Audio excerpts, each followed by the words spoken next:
Thank you, Mr. Nunes. Thank you both for being here today and also for participating in the lengthy depositions. Ambassador Volker, you were the first one on October 3rd, and Mr. Morrison, you were with us on Halloween. So thank you for your participation. Mr. Morrison, also want to thank you. You're a longtime Hill staffer. I certainly have appreciation for that. Nearly 20 years, so thank you. And Ambassador Volker, Hatboro, Pennsylvania resident. Absolutely. It's an incredible part of the country.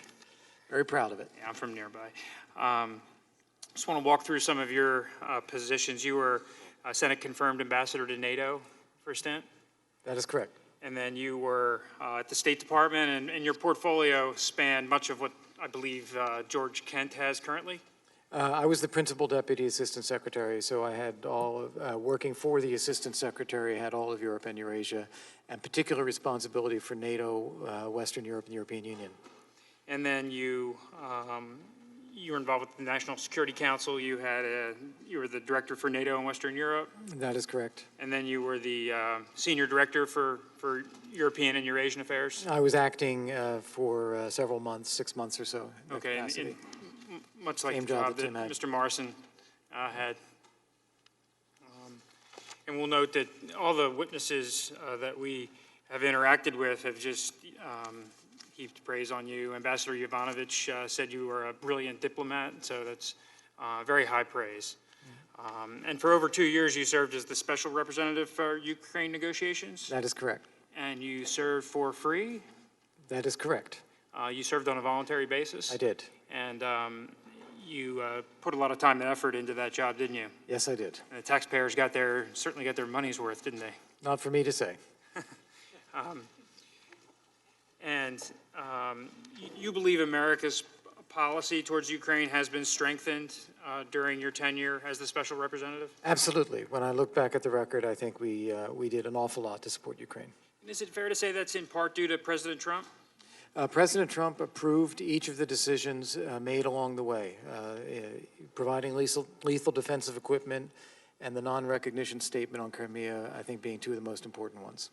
And for many years, there had been an initiative in the interagency to advocate for lethal defensive weaponry for Ukraine. Is that correct? That is correct. And it wasn't until President Trump and his administration came in that went through? That is correct. The delegation to President Zelensky's inauguration in May, I believe you testified it was one of the largest delegations? I believe it was, I can't be 100% sure, but I believe it was the largest national delegation. Okay, and included in the delegation was Secretary Perry? Secretary Perry, Ambassador Sondland, myself, Senator Ron Johnson was there, and also the charge d'affaires at the U.S. Embassy at the time, Joe Pennington. And we talked a little bit this morning, but President Zelensky's inauguration came together rather quickly. It did. I believe we had about 3 days' notice in which to put the delegation together. And there's been some discussion about whether the vice president was going to be able to lead that effort, and as it turned out, he was not able to lead it. Do you have any information as to why the vice president was unable to join? I don't. And Mr. Morrison, do you have any information as to why the vice president was unable to participate in the delegation? No. Ambassador Volker, you testified during your deposition that aid, in fact, does get held up from time to time for a whole assortment of reasons. Is that your understanding? That is true. And sometimes the holdups are rooted in something at OMB, sometimes it's at the Defense Department, sometimes it's at the State Department, sometimes it's on the Hill, correct? That is correct. And so when the aid was held up for 55 days for Ukraine, that didn't in and of itself strike you as uncommon? No, it's something that had happened in my career in the past.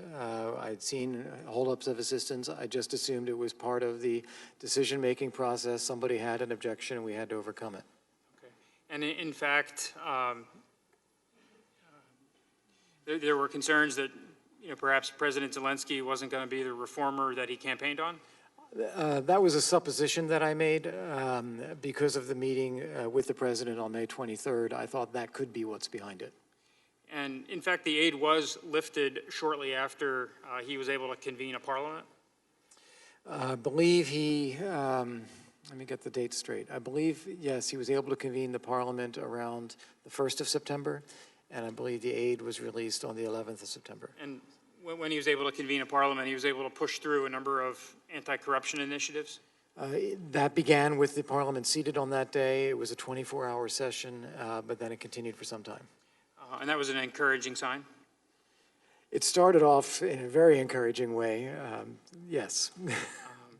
And other than these things going on in the background, with the pause in the aid, the U.S. relations with Ukraine, you testified, you stated it was about as good as you'd want them to be? Can you repeat the question? I'm sorry. You testified at your deposition that once the aid was lifted, despite all the things going on in the background, that U.S.-Ukrainian relations were strong, were as good as you want them to be. Yes. And you referenced that the security sector assistance was lifted, any hold on that there was a positive meeting in New York. That's correct. At the UNGA, and there was momentum in putting pressure on the Russians. Is that correct? That is correct. In your deposition, you made it clear that President Trump had a deep-rooted negative view in Ukraine and their corruption environment. Yes. And you first became aware of his views back in September 2017. That is correct. Can you tell us a little bit about that? Yes, in September of 2017, I was invited by Secretary Tillerson to do a pre-brief with President Trump before his meeting with President Poroshenko on the margins of the UN General Assembly. I did the pre-brief, and then I took part in the bilateral meeting. And so long before President Zelensky was elected, President Trump had a negative view of Yes, he had a very strongly negative view. Back in 2017, do you remember anything he said or did that gave you a feeling that he had these negative views? Yes, I want to be very careful here because this was a bilateral meeting between the two presidents. I don't want to stray into classified material, but I can tell you my impression was that he had a very strongly negative view of Ukraine at the time. Okay, fair enough. And you described the president's skepticism at your deposition as a reasonable position? Yes. And I believe you said most people who know anything about Ukraine would possibly think that. Yes. And you viewed it as part of your role to help change his mind, that President Zelensky was a genuine reformer, that he was not running for office for self-enrichment, that he was indeed a good person. That's correct.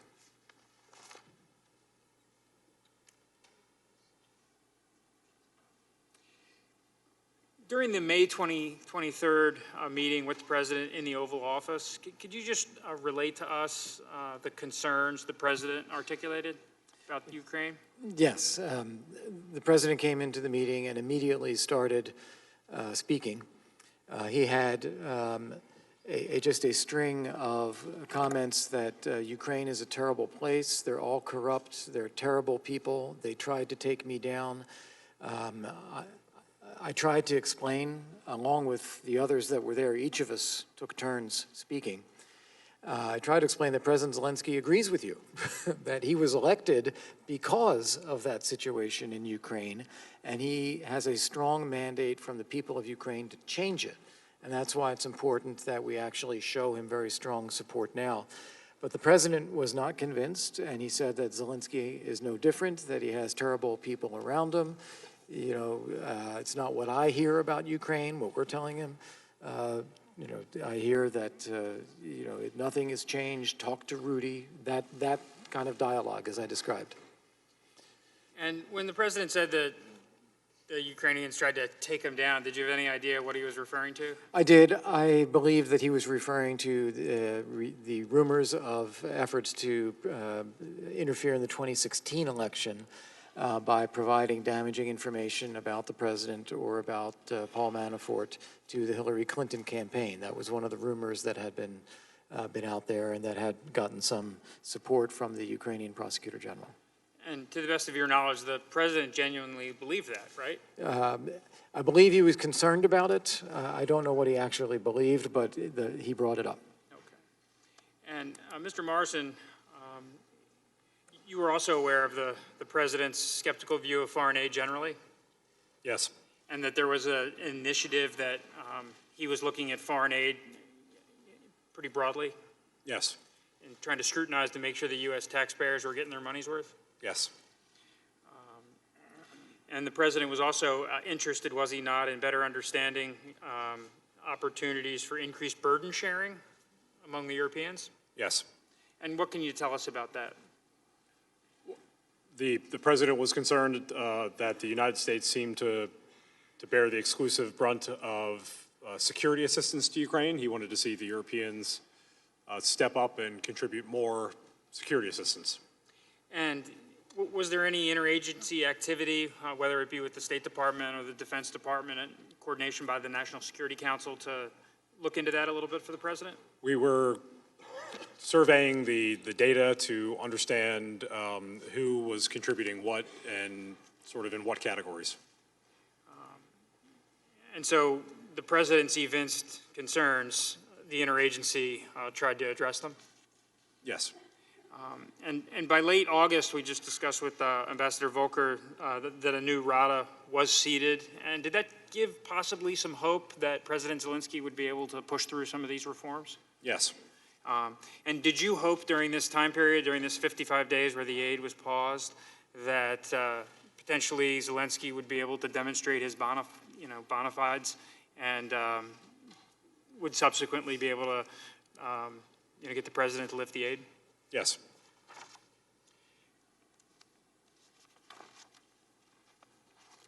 In fact, you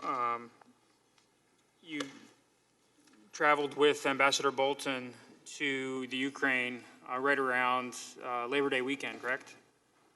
Yes. And you met with President Zelensky on, I believe it was August 29th? Ambassador Bolton had a meeting with President Zelensky, and I staffed that meeting. And that's right around the time when the RADA had met and they had started to push through their reforms?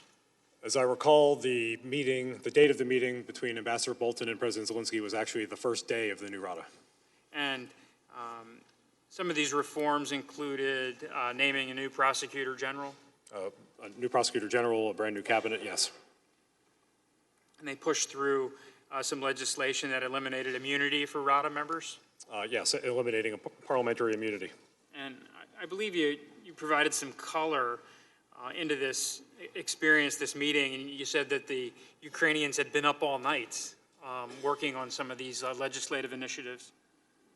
Yes, the Ukrainians with whom we met were, by all appearances, exhausted from the pace of activity. And was Ambassador Bolton encouraged by the activity? Yes, he was. And was the meeting altogether favorable? Quite. And at that point in time, after the meeting, Ambassador Bolton, did he head off to Warsaw with the Vice President, or did he just, I know you went to Warsaw. Well, we had a few stops between Ukraine and Poland, but yes, Ambassador Bolton proceeded to Warsaw, where we were expecting to ensure everything was staged properly for the President's arrival.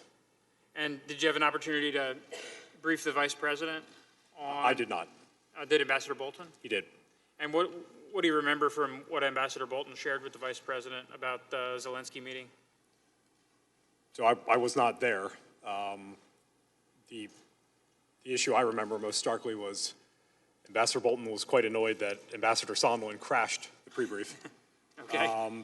But the ambassador had everything he needed to ensure that either the president or the vice president were well prepared. But did you brief Ambassador Bolton before he had an opportunity to meet with the vice president? I didn't need to. Ambassador Bolton was there. Okay. But as far as you know, Ambassador Bolton communicated to the vice president that the goings-on in Ukraine were positive?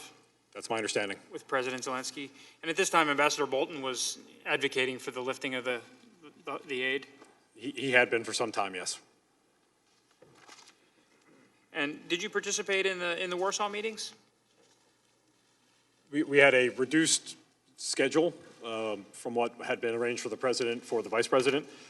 But the vice president met with President Duda of Poland, and he met with President Zelensky, and I participated in both meetings. And what do you remember from the meeting with President Zelensky? It seemed very positive, very cordial. What was the message? I mean, President Zelensky, he raised the issue of the aid, correct? Yes. And how did the vice president respond?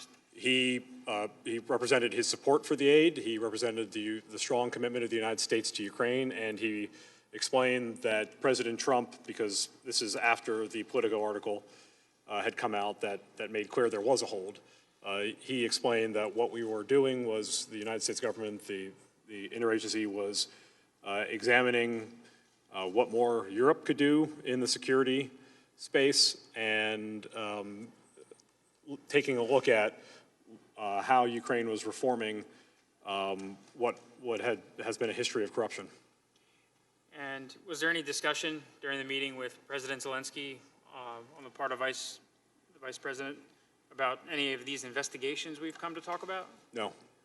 So Burisma wasn't raised? No. 2016 election wasn't raised? No. And the vice president didn't mention any investigations at all, did he? No.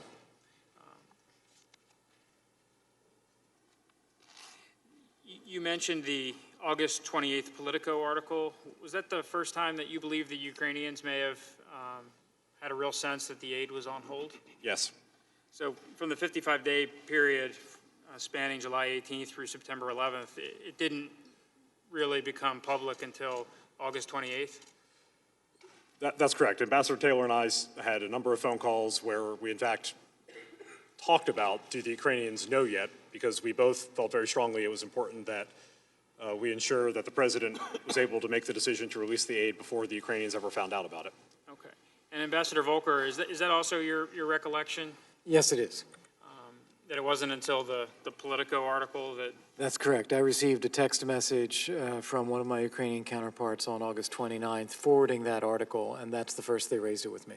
And can you share a little bit with us about your communications during that time period about the hold in the aid? Yes. I didn't have any communications with the Ukrainians about the hold on aid until after they raised it with me, for the same reason that Tim just gave, the hope that we could get it taken care of ourselves before it became something that they became aware of. Inside the U.S. government, I was aware that the hold was placed. I was aware of that on July 18th. It was referenced at an interagency meeting, and I got a readout from that meeting from one of my assistants. I then immediately spoke with several people in the administration to object. I thought that this was a bad decision or a bad hold, maybe not a decision, but a process. And I wanted to make sure that all the arguments were marshaled to get it lifted. And so I spoke with the Pentagon, with Laura Cooper. I spoke with Assistant Secretary of Parliamentary Affairs at the State Department, who was going to represent the State Department at the next higher level meeting. I believe I spoke with officials in the European Bureau, with the National Security Council staff. So I was actively trying to convey that this needed to be lifted, and I wanted them to be able to use my name in doing so because I felt that the best prospect for positioning ourselves for negotiations with Russia is the strongest defense capability for Ukraine. And during this time period, did you come to believe that any of these investigations were part of the hold-up in the aid? No, I did not. Backtracking just a little bit, on July 3rd, you met in Toronto with President Zelensky, and there's been some, Ambassador Taylor and Mr. Kent provided some testimony that they had some apprehension that part of this irregular channel that Ambassador Taylor referenced would rear its head in Toronto. I'm just wondering if you can tell us whether that in fact happened. Yes, thank you. I can only tell you what I know. There may have been other conversations or other things, but I know that we had a conversation, Bill Taylor and I believe Gordon Sondland and I, around the 28th of June, that later connected to I believe a conversation with President Zelensky, although I may not have been part of the latter. That being said, I was convinced after that conversation we had gotten nowhere. We had our White House briefing of President Trump on May 23rd. He signed a letter inviting President Zelensky to the White House on May 29th. And for several weeks, we were just temporizing with the Ukrainians, saying, well, we're working on it. It's a scheduling issue. We'll get there. Don't worry. And I told Bill and Gordon that I was going to see President Zelensky in Toronto, and I feel an obligation to tell him the truth, that we have a problem here. We're not getting a date scheduled. Here's what I think the problem is. It's the negative information flow from Mayor Giuliani. And that he would, also that I would advise him that he should call President Trump personally, because he needed to renew that personal relationship and be able to convey to President Trump that he was serious about fighting corruption, investigating things that happened in the past, and so forth. So I did all of that with President Zelensky in a pull-aside after our formal bilateral meeting. Okay. And during that meeting in Toronto, or the series of meetings, there was no discussion of preconditions, investigations of anything of that sort? No. And you were there with Mr. Kent? Yes, I believe so.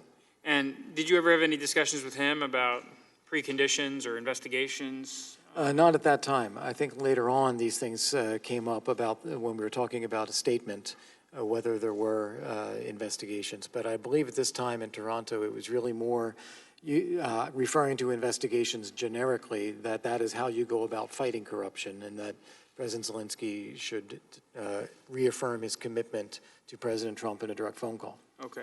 And at any point in time, had Mr. Kent raised any concerns to you about any of this? Not at that time. Next event I want to cover is the July 10th meeting in Ambassador Bolton's office.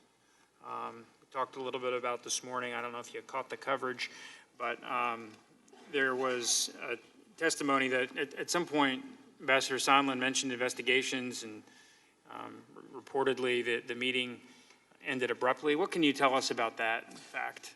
Thank you. Let me answer that question first. I'd like to come back to your prior question for a second too, if I may. But on the July 10th meeting, this was a meeting that we had arranged between Alex Daniliuk, who is the head of the National Security and Defense Council, and National Security Advisor Bolton. Attending the meeting was also Secretary Perry, Ambassador Sondland, myself, I believe Fiona Hill, and also Andrei Yermak. The purpose was really a counterpart visit. I thought that this would be the best opportunity. It was the first high-level meeting that we were having in Washington with a senior U.S. official, Ambassador Bolton, after President Zelensky's inauguration. I thought it would be a great opportunity for the Ukrainians to make their case. They are the new team in town, real deal about fighting corruption. I was rather disappointed with the meeting as it transpired. It struck me as down in the weeds, talking about reform of national security structures in Ukraine and legislation that they were working on, and not the big picture and not the bilateral relationship. So I was a bit disappointed by that. At the end of the meeting, I do recall having seen some of the other testimony. I believe Ambassador Sondland did raise the point of investigations in a generic way. This was after the meeting was already wrapping up, and I think all of us thought it was inappropriate, and the conversation did not pick up from there. The meeting was over.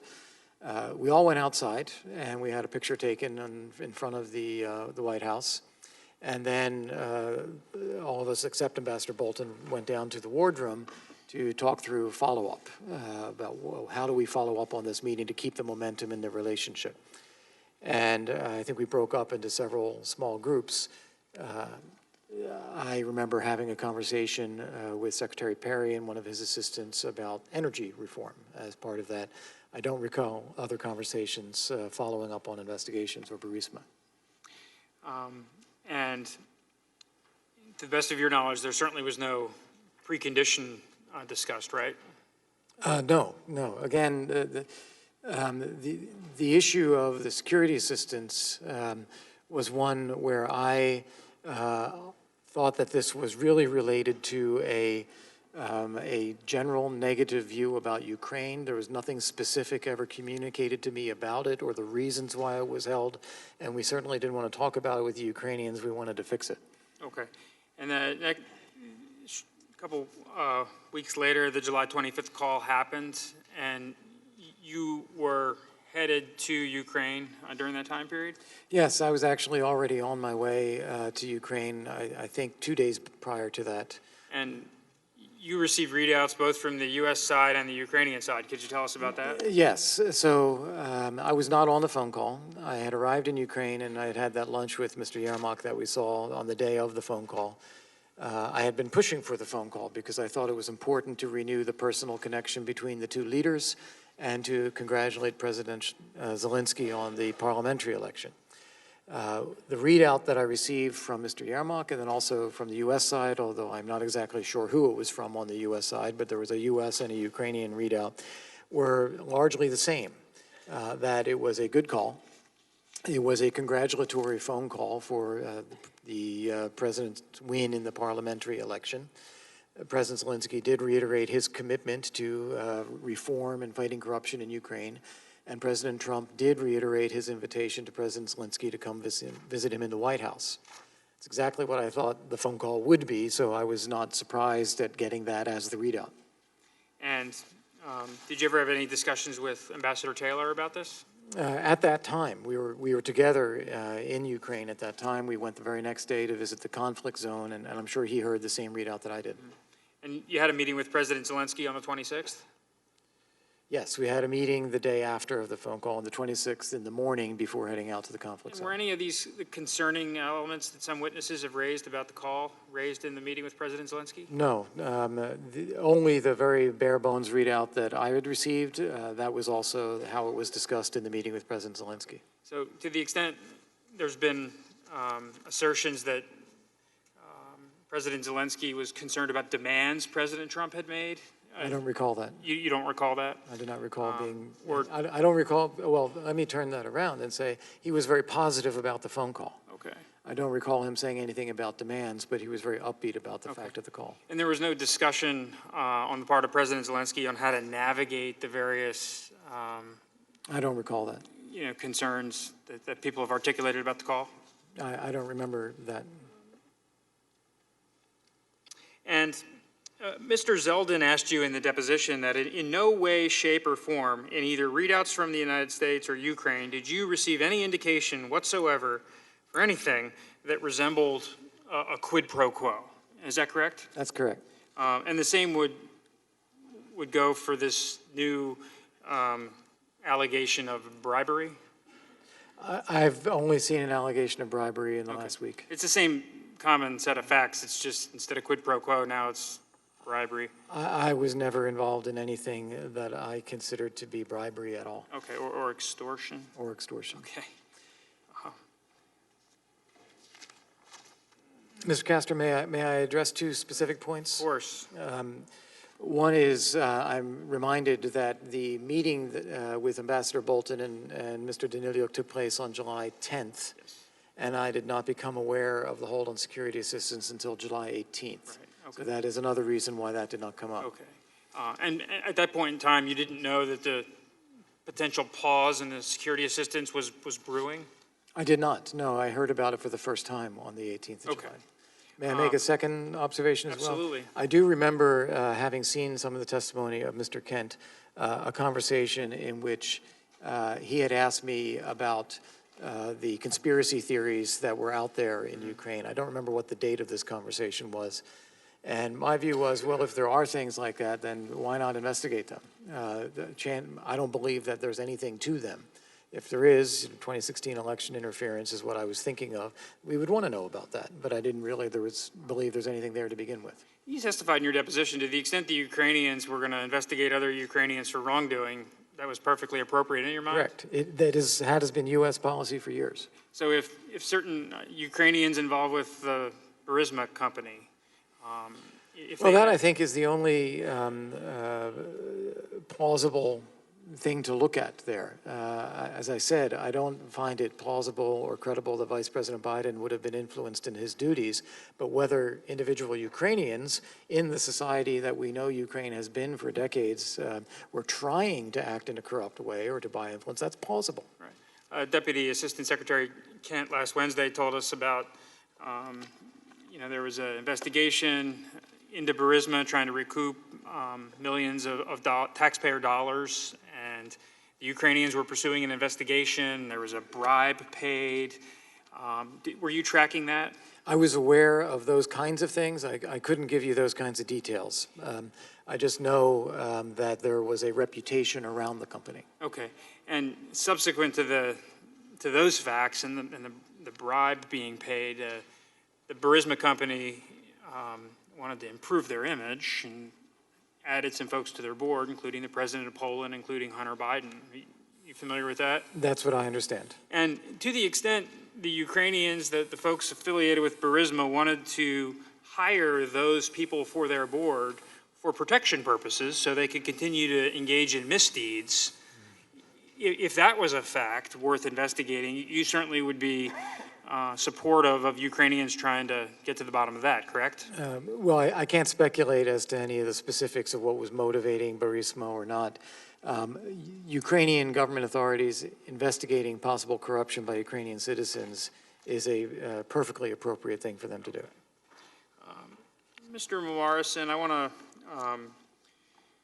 turn our attention back to the July 25th call. You were in the room. Did anything concern you on the call?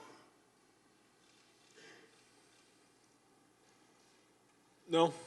And after the call ended, you, like Colonel Vindman, one of your next steps was to engage the NSC lawyers. And your reasons for doing that were slightly different than Colonel Vindman's. And you articulated three concerns. And do you want to share them with us, or would you rather I do it? So I think I articulated two concerns. If I'm forgetting one, please remind me. But the two concerns I had were, one, I did not see representatives of NSC Legal on the call. And so I wanted to make sure that the legal advisor and his deputy were aware of the call. And I was also concerned about taking steps to protect the MEMCON, limit its disclosure for fear of the consequences of it leaking. And you were concerned about it leaking because you were worried about how it would play out in Washington's polarized political environment, correct? Yes. And you were also worried how that would lead to the bipartisan support here in Congress towards Ukraine, right? Yes. And you were also concerned that it might affect the Ukrainians' perception negatively. Yes. And in fact, all three of those things have played out, haven't they? Yes. You didn't ask the lawyers to put it on the code word system, correct? I want to be precise about the lexicon here. I did not ask for it to be moved to a compartmented system. Okay. You just wanted the transcript to be controlled. I wanted access to be restricted. Okay. And when you learned that the transcript had been stored on the compartmented server, you believe that was a mistake, correct? Well, it was represented to me that it was a mistake. I was trying to pull up that MEMCON because we were in the process of pulling together Ambassador Bolton's materials and the President's materials for what was a planned bilat between POTUS and President Zelensky. And when I went to do that, I could not pull up the package in our system, and I did not understand why. I spoke with the NSC Executive Secretariat staff, asked them why, and they did their research, and they informed me it had been moved to the higher classification system at the direction of John Eisenberg, whom I then asked why. I mean, if that was the judgment he made, that's not necessarily mine to question, but I didn't understand it, and he essentially told me I gave no such direction. He did his own inquiry, and he represented back to me that his understanding was that it was a kind of administrative error, that when he also gave direction to restrict access, the Executive Secretariat staff understood that as an apprehension that there was something in the content of the MEMCON that could not exist on the lower classification system. So to the best of your knowledge, there's no malicious intent in moving the transcript to the compartmented server? Correct. And to your knowledge, anybody on the NSC staff that needed access to the transcript for their official duties always was able to access it, correct? People that had a need to know and a need to access it. Once it was moved to the compartmented system? Yeah. Yes. Okay. The MEMCON of the July 25th call was, in your experience, prepared normally? Yes. That there isn't an exact transcription of what's said on the call, correct? Correct. That there's note takers in the situation room, and then they prepare a draft and it's circulated among relevant parties? Essentially, yes. And you had responsibility for coordinating any edits? Yes, we look at the shorthand, we'll call it a transcript, but the memorandum of conversation, and we ensure that transcription is as close to accurate as possible given our requirements under the Presidential Records Act. Okay. And Colonel Vindman testified that he thought it was very accurate. Did you as well? I viewed it as complete and accurate. Okay. Colonel Vindman did articulate that he had a couple edits. He wanted Burisma inserted. I think it was on page 3 or 4, in place of the company in one of the sections where President Zelensky was talking. Are you aware of that edit request? I understand that he said in either this proceeding or the deposition that he wanted that request, yes. Okay. At the time, did you understand that he had asked for that? I don't recall that. It was my practice, if I believed an edit accurately represented the call, I would accept it. If I didn't hear it in the call, if it didn't exist in my notes, I wouldn't have made the edit. Okay. Yeah, he just, on page 4, he wanted to swap out the word company for Burisma.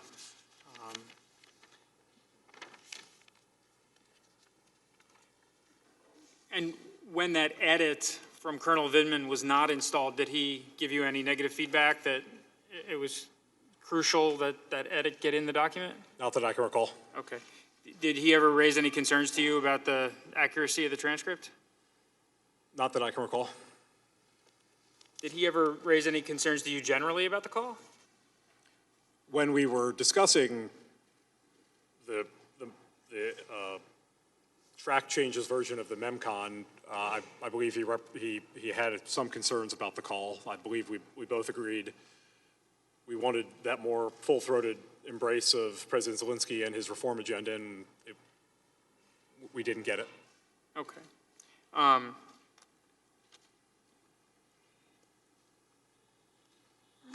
You indicated in your deposition that when you took over the portfolio for Dr. Hill, July 15th, you were alerted to potential issues in Colonel Vindman's judgment? Yes. Did she relay anything specifically to you? Why she thought that? Not as such. It was more of a overarching statement from her and her deputy, who became my deputy, that they had concerns about judgment. Okay. Did any other NSC personnel raise concerns with you about Mr. Vindman? Yes. Or, I'm sorry, Colonel Vindman? And what were some of those concerns that were brought to your attention? There were... I'm sorry, we are not going to, I'm going to instruct him not to answer. I'm going to instruct him not to answer because I think that it's beyond the scope of what you're asking for. These concerns, Mr. Castor, predated any involvement with Ukrainian sector assistance.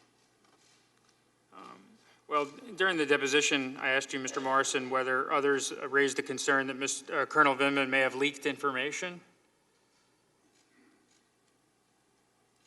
You did ask that, yes. Yeah, and your answer was? Others had represented that, yes. Okay. And I asked you whether you were concerned Colonel Vindman did not keep you in the loop at all times with his official duties? Yes. And in fact, when he went to the National Security Council lawyers following the July 25th call, he did not first come to you, is that correct? Correct. And you were his supervisor in the chain of command, correct? Correct. And in hindsight, did you wish that he had come to you first before going to the lawyers? Yes. And why is that? One, if he had concerns about something, about the content of the call, that's something I would have expected to have been notified of. I also think, just as a matter of practice, since we both went to the lawyers, we didn't necessarily both need to, and economy of effort may have prevailed. Okay. At any point subsequently, did he become frustrated that he felt cut out of some of the Ukraine portfolio? Yes. And what was the nature of his concerns? Well, I think the easiest way to say it is he was concerned with respect to, for example, the Ukraine trip, that he did not go. He asked me why it was my practice to have a number of the conversations with Ambassador Taylor one-on-one, and there were certain other matters. Okay. And did you ever get the sense that you resolved his concerns, or did they linger? I explained to him my thinking, and that was that. Okay. Before my time expires, Ambassador Volker, I want to turn quickly to the what Ambassador Taylor describes as the irregular channel. He was a participant with you and Ambassador Sondland, hundreds of text messages, correct? Correct. And so, did he ever raise concerns about what was going on during the time period of the early August time period? Only as you saw reflected in the text messages themselves, where he said, is this now a linkage, or are we doing this? He had a concern about, just in general, Rudy Giuliani, which I think a lot of us had, but the issue is, what do you do about it, about the role that he's playing? And as you note, we were in frequent contact, near daily contact throughout this entire period. And so, did he ever engage you in a one-on-one telephone call to articulate his concerns? We were on many one-on-one telephone calls. He did not raise those concerns that way, no. Okay. And this, I mean, you're a experienced diplomat at one point in time, Senate confirmed. Ambassador Sondland is the ambassador to the European Union. Secretary Perry is a Secretary of Energy. Certainly not, it doesn't sound like an irregular bunch.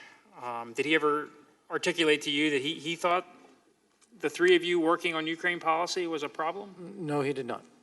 And were you surprised during his testimony when he came in for the deposition, when he sort of established these two tracks, that one was a regular channel that he was in charge of and the other was a Yes, irregular? I don't agree with his characterization of that, because I had been in my role for a couple of years.